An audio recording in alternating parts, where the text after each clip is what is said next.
thank you very much for having us here today for this discussion, and thank you to the panel for being up here with me. I'm Aaron Rutkoff. I'm the editor of Bloomberg Green. I'm very happy to have Prop with me today. These are just off the press, and hopefully you're all seeing copies outside. This is our new issue that has just come out.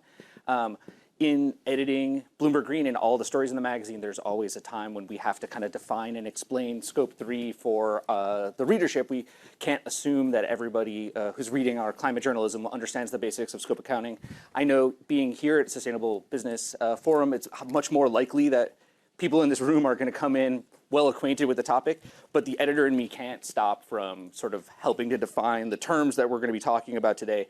And I feel lucky that we have an expert on the panel so that you're spared from hearing my explanation of how scope accounting works. So Anna, I thought if we could start with you, just kind of helping anchor us in the discussion and setting apart the different kinds of scope measurement and what we're talking about when we talk about Scope 3.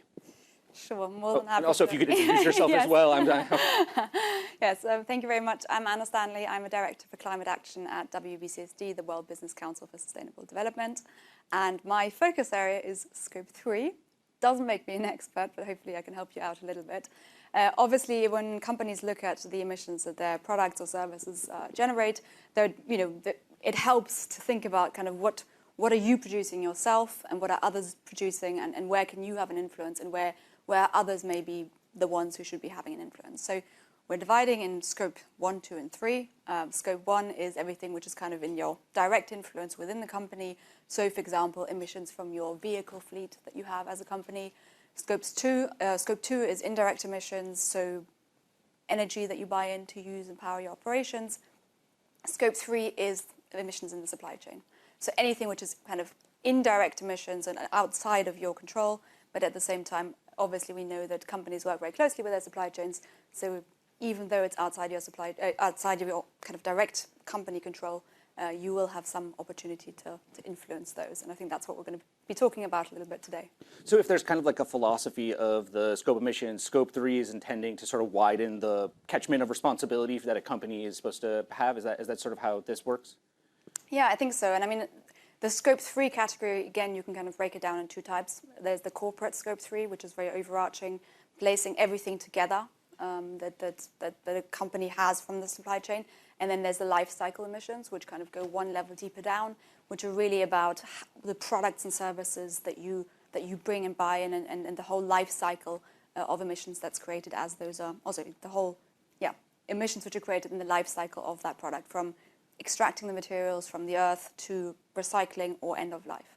And one of the things that I think is kind of psychedelic about Scope 3 emissions is that it's not just the making of the stuff, it's the use of the stuff after you've made it. And I know in talking to some of the people up here, we're going to get some kind of interesting examples of that.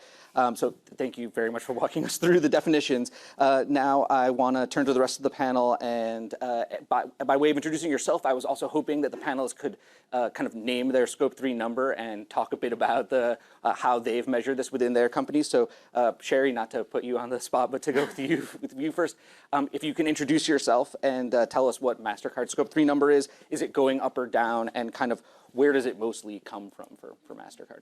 Great. Thank you, Aaron, and thanks to Bloomberg and everyone for having us here. I mean, I think it's interesting to start with Mastercard, to be honest, considering 70% of our emissions come from Scope 3. If you think about what we do, we're a global payments technology business in the financial services sector. And the financial services sector writ large, typically, has your offices, you have, how it is that you house people. But a lot of what we do is ethereal. We're not making something or building something. So Rachael and others on the panel are going to be able to talk a bit more about that. But the fact that 70% of Mastercard's Scope 3 emissions come from the supply chain is really important for us.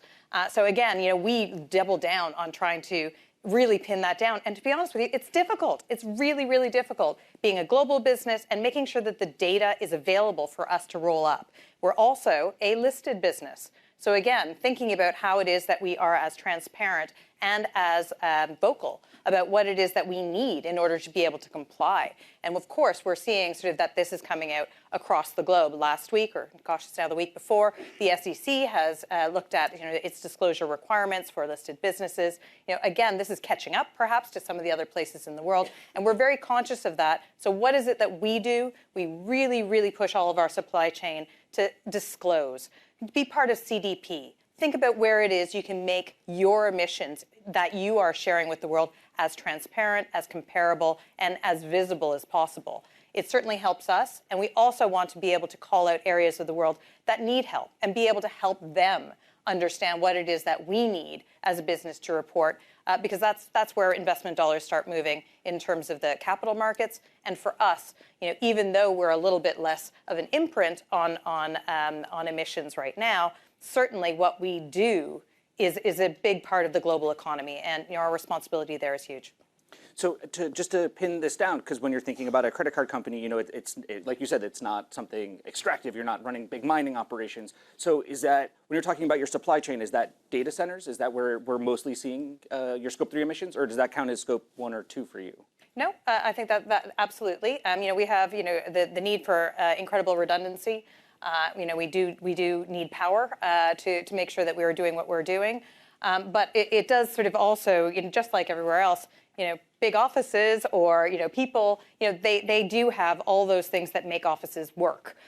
So all the suppliers in terms of catering, all the suppliers that we do in terms of our education, our operations and technology centers, all of that is encompassed. So there are n number of suppliers around the world that are contributing to that, which actually, I'm sure that many who are listening have the same sort of worry about, have we got everybody, and making sure that becomes more and more robust year on year. So I think that's one of the key things we're looking for. So at the risk of asking a silly question that will maybe make more sense in a moment when we go to Rachael and Rolls-Royce, if I purchase something with my credit card, are my emissions from that purchase part of your Scope 3, or is it severed at that point? It's mostly about the transaction and not what I would do with a car that I purchased on my credit card later. Yeah, it's a great question.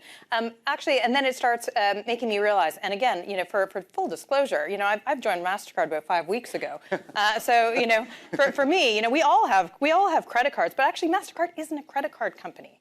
Mastercard is a global payment business. There are many things that run on what we call the rails of the business, the technology in behind. And the reality is we're a huge partner with banks, with merchants. We make the system work. And so actually, when you're talking about sort of making that payment, that actually contributes into the merchant cycle, into the banking cycle as well. But with my other hat, which is the chair of the Future of Sustainable Data Alliance, I think that is where we need to start thinking about making sure that data is as accurate as possible. And when we're counting it in Scope 3 emissions in particular, that we're not multi-counting or that we're not having voids where we're not counting things. Because remember, this is an all-in exercise. We're actually doing this so that we are fighting climate change. And making sure we don't forget that is really important. So now, Richard, I'm going to turn to you and ask you to introduce yourself and your role at JLL, and also talk about your Scope 3 emission number, if it's going up or down, and where it mostly comes from. And when we were speaking the other day, I found it interesting that you said that your Scope 3 emissions are actually your client's Scope 2 emissions, which is, again, one of these kind of cascading effects of thinking about things this way. So if you could kind of explain that while talking about your emissions numbers at JLL. Of course, Aaron. Will do. Well, JLL is a 100,000 people real estate consultancy and, for these purposes, managed services company. And we have an SBTI approved net zero target. Ours is 2040, and we're 95% abatement by 2040 with a maximum of 5% offsets allowed within our commitment. So that's what we've signed up to, which covers all scopes. Close to 99% of our footprint is Scope 3. And of our total, 96% are our client emissions, as Aaron was referring to. These are the properties that we manage on behalf of our clients. So in our own case, our own Scope 2 emissions, our own buildings, we've made a commitment. We believe we can get those down to zero by 2030. That's our commitment on our Scope 2. And on the back of that, we are working with our clients to get them down to zero by 2040. And that is how we're approaching it. And we're doing it the same as everybody else. And you hear this coming on. There's a hierarchy: efficiency, renewables, on-site, off-site, and then looking at power purchase agreements after that. And at the very end of the day, looking at offsets. We are believers in abatement, not offsets at the moment until we get to our target dates. And so when you think of the client relationships or your supply chain, you're really thinking about the buildings that aren't in your direct control and how you influence people, your clients' behaviors around the properties that they're inhabiting? That's exactly right. But our top 50 clients probably make up 66%, 2/3 of that footprint. And being a global operation ourselves, our top clients tend to be global themselves. 95% of them have emission reduction targets, not necessarily as stringent as ours, but they have targets. So it's a matter of working. I think one of the big things that came out of Glasgow COP26 was the need for collaboration, the need for cooperation, the need for partnership. And I think we're finding a lot more of that going forward. And now, Rachel, finally, when you think about a customer relationship, people who are buying engines are obviously going to become, in most cases, very large emitters. So if you could talk to us a bit about how you encounter these calculations inside of Rolls-Royce while introducing yourself, and also talking a bit about how you've measured Scope 3, what your number is, if it's going up or down. I think that on the I never gave my number, 18 million, sorry. Okay, well, Sorry, if this is go a game of top trumps, mine's 250 million. Wait, I'm sorry, say yours again. Yours was what? 18. 18 and... 250 million for Scope 3 emissions. You're the for heavyweight here the product in on use. the panel. Yeah. 99% of our Scope 1, 2, and 3 footprint is in Scope 3, and the majority of that sits with the use of sold products, so upstream from us in the value chain. As you say, we're providing an engine that goes onto a platform that someone else then chooses to operate, whether that's an airline, an airplane, it's a data center, potentially, it's a train, a truck, whatever it might be. But it's all the same communal problem, I think. You mentioned before around control and influence. Where does the responsibility lie? And for us, we can make the technology as compatible as possible with net zero. And we've set a big commitment to be net zero carbon by 2050, but we're incredibly reliant on others in our value chain to help us to get there. And when you think about reaching a net zero state in the decades ahead, does that account for the aging out of the more high emissions engines that you've sold in the past in terms of getting to that net zero, or do you have to sort of abate those historical emissions since you sell products that have a 2-decade lifespan or more? Yeah, so we're producing products today that will still be in operation by 2050, and we have a fleet that has still been in operation for 50 years in some cases, and that's what we have to look at. We have to look at kind of adaptability of the product. Can we make it compatible with net zero later in its life?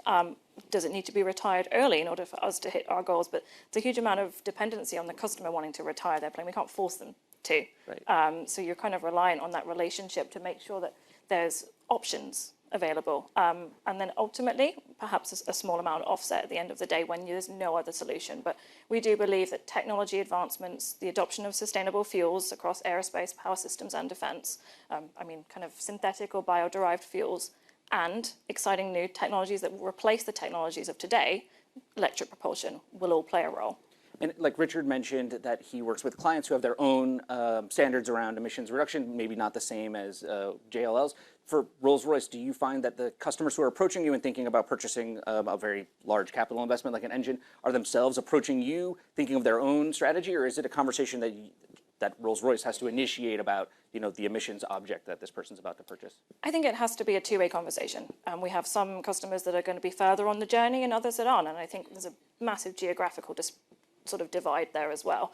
If you're a large company that's been operating for a long time, you have an established fleet, you're generally a little further ahead on your climate journey, only by having history. If you're a new startup, particularly in a more developing region, then perhaps your climate impact is not number one on your list right now. Mm-hmm. But I think some of the earlier panels talked about the kind of duality of sustainability and success as a business, and I think increasingly that'll change. Ultimately, if I take flying as an example, we do believe that flying is a force for good in the world. It has massive socioeconomic benefits that we in the room have all, I have no doubt, benefited from. We need to find a way to reduce that and remove its carbon footprint. So, Anna, I want to bring it back to you because we've just done this tour of 3, sources of emissions that couldn't be more different, right? Like electronic credit card transactions, office buildings, jet engines. How is it possible for this one kind of accounting philosophy or regime to encompass like all of these different sources of emissions and have something useful to say about the process of abating them? You're really testing me with my knowledge today. I think the bottom line is that we need to have clear rules, and really clear rules of how you calculate, clear rules of and enablers to exchange emissions data, but also an understanding. And I like what you were saying about kind of, there's also obviously the customers which carry a lot of the scope 3, where you don't necessarily have as much of an impact on what they do. So I think the collaboration aspect is really key as well. But for me, it really starts with clear accounting rules. Having the greenhouse gas protocol, for example, that gives, which obviously it's always evolving, and these standards need to evolve to kind of grow and encompass more and more complexity. But I think that exists in the different industries. But I think that they're a really good starting point to set a baseline. I think the SEC you mentioned, or for example, also the ISSB rules, and I know we'll hear later about that today. Those kind of things are also extremely important to help organizations understand and that they have to be accountable and they have to be open and transparent about what they're doing. So to me, it's almost a bit of a two-sided thing. Clear rules about what you calculate, how you calculate, but then also clear rules about who you tell what you've calculated and how you then measure yourself in terms of progress against that. I mean, you very helpfully have sort of introduced the intimidating alphabet soup that comes with this territory. I mean, Richard mentioned SBTI, which is one of the standards bodies, the GHG protocol. I mean, the SEC, everybody knows, and that's kind of a standard acronym. But is this a situation where there's a sense of uniformity when people are asking these questions, or a lot of these regimes are voluntary? Do people get to kind of choose how they measure and what they measure? I think there's a need to understand that there are very different things which are doing very different things. So, an SBTI target, for example, the goal is a very different one than the greenhouse gas protocol. The greenhouse gas protocol is about calculating. SBTI targets, it's about, saying or measuring where you're at and holding yourself accountable to that. So I think in a way, of course, a lot of this is voluntary. So you do have to understand and navigate the system. It's often quite complex, but there are entities that help do that. I mean, at World Business Council, for example, we're really trying to help companies on their net zero journeys and navigate the landscape and know where they have to engage how. But I also think it's very much about, there are areas where there is a mess and this mess is being sorted out. So again, I obviously don't want to, trumpet the horn too much, but I'm really glad to see the ISSB coming in, for example, to look at the disclosure and reporting landscape and create some harmonization, but to also see some of the key bodies in that space working together with the ISSB, like, for example, GRI, which is responsible for kind of sustainability-related disclosures. So I think that's a really, really great way to look at it. The different regulatory authorities are also starting to really realize their role in all of this. So in the EU, obviously, we said different regions are different, but in the EU, for example, the European Commission has really understood the need that they have to make things mandatory and they have to try and help companies hold themselves accountable and have those clear rules of what everyone has to follow. So I'm not sure there is so much. There is divergence, but I do think that we're moving towards clarity, and it is getting better, and it has to get better. So, Sherry, I'm going to turn to you now, and I want to ask about who at your companies perform the work of doing the assessment and the measurement, or is it something you rely on outside experts to deal with? And as segueing into this, I should do my own disclosure, which is that I work for Mike Bloomberg, who's the chair of TCFD, which is one of the voluntary disclosure, most ardent advocates for voluntary disclosure standards. And if you're interested in Bloomberg's own emissions, since I made you all disclose yours, it's in the front of the magazine, and we publish a report. And so I don't have the number in my head, but I can tell you that it's there if you want to find it and have disclosure go both ways here. But so at Mastercard, who does the work of measurement, and how do you decide what you're leaving in and what you're leaving out when you're coming up with a standard? Are you looking at regulators? Or are you kind of following your own systems for having the most effect on emissions? Yeah, I mean, I think that it's a multi-pronged approach at the moment. And we've got a very big priority on sustainability across the piece. And I always think about this as it's not just about disclosing your emissions. That is transparency, and that is being able to, as a public company, guide investors, et cetera, and for our partners and our entire ecosystem to know where we stand, and they can add that into their decision making about working with Mastercard. But then you've got to think about the products. And again, you might say, well, you're a technology business in behind, all the payment flows, et cetera. I mean, how can that be sustainable? There are lots of ways to implement sustainability into our offering into the marketplace. And then I think the third piece is what you're talking about, which is how are you actually sharing knowledge? How is it that you're actually helping sort of the greater good about thinking about how it is we can progress these things into comparability, into transparency, et cetera. And I think that that's the three-legged stool that companies and multinationals have got to adhere to, because actually we're talking about scope 3 emissions here. This is a moving feast. We're also talking, you mentioned TCFD, TNFD, the Task Force for Nature-Based Financial Disclosures, has put their first toe in the water on framework just about 3 weeks ago. And that's about sort of biodiversity and nature impacts. Then you look further and think about sort of what's going on in the EU about taxonomy, which has been around for a long time. But the reality is, there's 42 different taxonomies around the world. It is taxomania. And so how is it that you can try and make sure that everyone is being able to contribute to a common platform by which we're looking to do those comparisons? So hopefully that helps, but I also think that to call it out, there are gaps and holes here, right? So thinking about how you want to be as transparent as possible, for a company like Mastercard, it really does rely on us in affecting our ecosystem, really dedicating not only this internal effort to defining our scope 3 emissions and getting external advisors to come in and help us, and to be talking proactively to the supply chain, but also to bring thought leadership, to bring sort of some of that knowledge base about where people are spending, where cross-border spending is going, what is sort of the proportion of fuel, where is it that, all of those types of information that we can share with governments, with regulators, et cetera, and how it is we define those. Those building blocks of data are essential to get clear, right, and comparable. Otherwise, you're building a house on very shaky foundations. I know in our work all the time, not just locating the data and getting the data as a result of disclosure, but then really asking what's being measured is a huge part of it. Rachel, I want to turn to you since one part of the impetus for disclosure either comes from joining these voluntary regimes or having regulators tell you now, like the SEC, that you're going to have to do it. Another part of it comes from investors who sometimes are working, at the end result of a regulatory process, but other times just want the data for themselves. Like the disclosure movement really started with investors believing that they could drive things down in the logic of ESG. So as a larger emitter on the panel here, do you find that your investor engagement asks a lot of questions about the emissions? Is that part of the way that investors are relating to you now? Yeah, definitely. I think I've seen a tangible shift over probably the last 2 years in terms of investor-led engagement, and it's no longer our ESG-orientated investors. It's everyone asking about it. It's our biggest shareholders asking about our carbon, our climate impact, and our general ESG performance, and that's fantastic. And the more that they don't talk to me and they talk to our CFO, our investor relations colleagues, the better, because then they hear it from the horse's mouth, I guess, and it's not the sustainability team saying we've got to do something about climate change, it's everybody. And I think, we've seen that real shift, and the conversation's maturing massively as well, and I think organizations like Climate Action 100 and others have really helped to drive that forward and enhance the depth and the level of conversation that we're able to have as well. So it's no longer just, have you done CDP tick, or have you disclosed your scope 3? It's a really detailed conversation about what your scope 3 footprint looks like and what you're doing about it and where the challenges are. Yeah.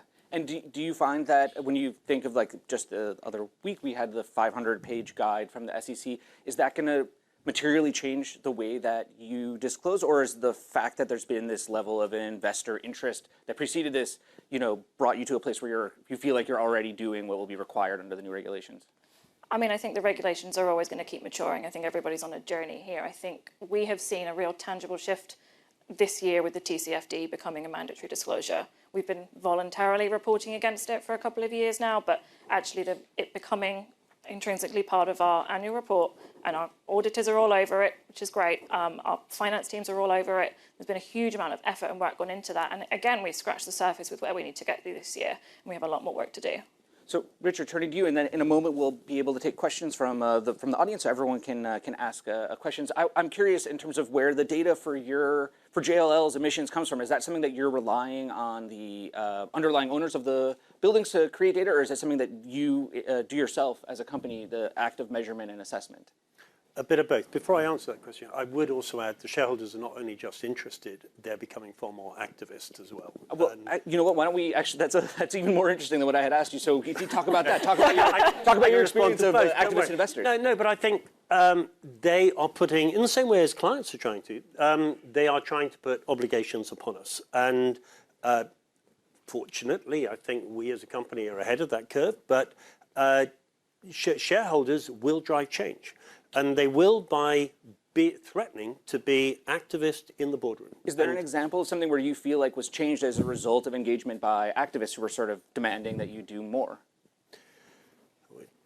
Moving into slightly dodgy territory, speaking to a reporter in an open room. But it's we have not had to change our direction as a result, but I do believe there are companies out there that are having to change under the onus of knowing that there will be activism in the boardroom if they don't. And it's all around those commitments for emission reduction. That is, and it's out there. Larry Fink and BlackRock, he's very public about it, and but he's not alone. Well, we have just 5 minutes left, and Meg, I don't know if you have questions that have come in from the audience. All right. I have a lot of questions for you. I'll start with this one for Rolls-Royce. How quickly do you drop a supply chain provider if they fail to report?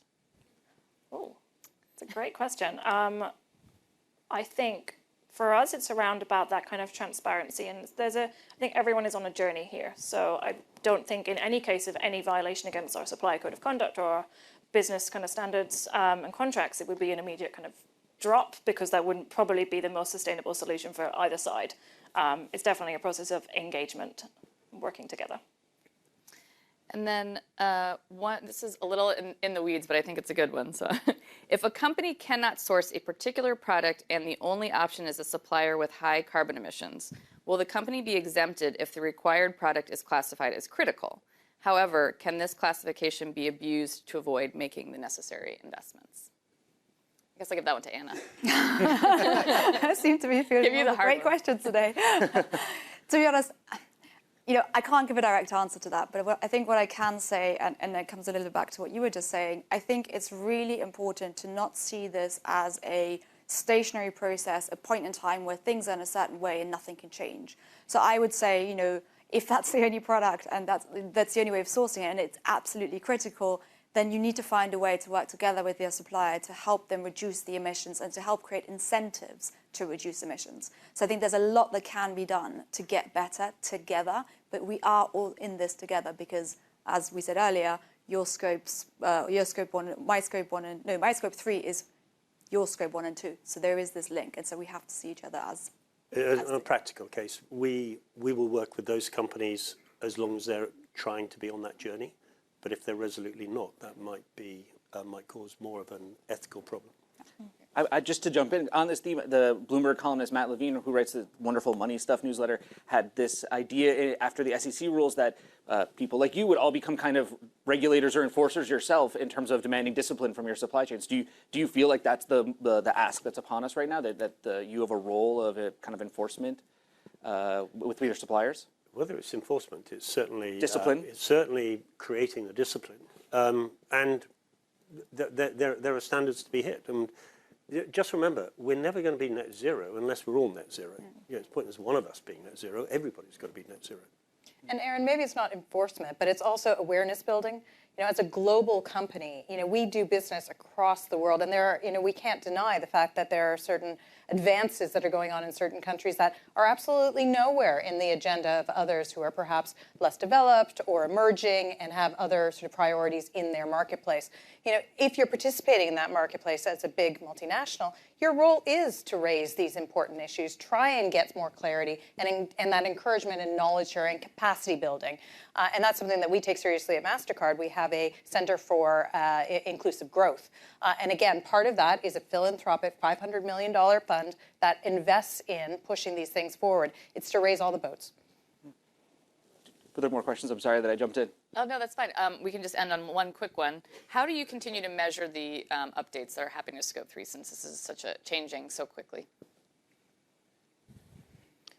Well, talking from a chair of Future Sustainable Data Alliance, this is a really important question because, updates from your supply chain. Where is that demanded? So the timeline for updates. If you look at a listed company, you've got your regular reporting schedule. If it isn't, if it's a private company, if it's in a different marketplace, trying to align. Sometimes you're actually including things that are 18 months old by no fault of your own. And so it's a tricky question to answer, because if you're asking for an update, you'll get the same number until the update is done in that company's cycle. So trying to figure out a way to harmonize that and make it, again, comparable, I think is one of the jobs to do. And maybe, I don't know whether maybe it's a little bit of a critical thing to say, but I actually wonder whether even before thinking about updates and regular numbers, we should be trying to get more primary data. Because I think what we haven't discussed is that a lot of the Scope 3 data that sits in the supply chain that people have is based on industry averages. So you actually don't really know your baseline. And so I think, I don't want to be critical, but I do think that maybe is one thing we need to make sure before we think about kind of how to maintain a figure over time. Well, this has been such a fascinating discussion, and I thank you all for being here and for being so candid about your approach to all of this. Thank you very much.